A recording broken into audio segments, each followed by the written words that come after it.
Hi guys, welcome to my channel. Jobs apply చేయడానికి LinkedIn అనేది one of the major portals. So ఈ వీడియోలో LinkedIn లో ఎన్ని కనెక్షన్స్ ఉండాలి అండ్ లింక్డ్ఇన్ ఎప్పుడు బిల్డ్ చేయాలి అనేది చూద్దాం. సో ఫస్ట్ థింగ్ ఏంటంటే, మనం మార్కెటింగ్ స్టార్ట్ చేసే ముందు మనకి అట్లీస్ట్ 200 to 500 కనెక్షన్స్ ఉన్నాయి. అండ్ నెక్స్ట్ థింగ్ ఏంటంటే, మోస్ట్లీ ఈ కనెక్షన్స్ మీ వర్క్ ఎక్స్పీరియన్స్ రిలేటెడ్ గా ఆర్ మీ కోర్స్ ఆఫ్ స్టడీకి రిలేటెడ్ గా ఉండేలాగా చూసుకోండి. So it might help in reference.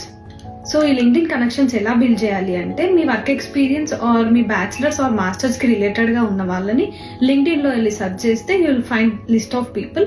Then you can start sending your request. So ఇంకా లేట్ చేయకుండా start building your LinkedIn as early as possible are at least 6 months before completing your masters. So ఇంకా ఇక్కడ ఒకటి గుర్తుపెట్టుకోవాల్సిన విషయం ఏంటంటే, మీరు only 50 request మాత్రమే సెండ్ చేయడానికి వస్తుంది for each 1 week. So every week is important. Last but not the least, and కొంతమంది రిక్రూటర్స్ మన లింక్డ్ఇన్ జాయిన్ డేట్ ని కూడా సెర్చ్ చేస్తారు. సో ఒకే అకౌంట్ మెయింటైన్ చేయడానికి ట్రై చేయండి. How to build LinkedIn and LinkedIn optimization గురించి నేను అప్కమింగ్ వీడియోస్ లో షేర్ చేస్తాను. Bye guys.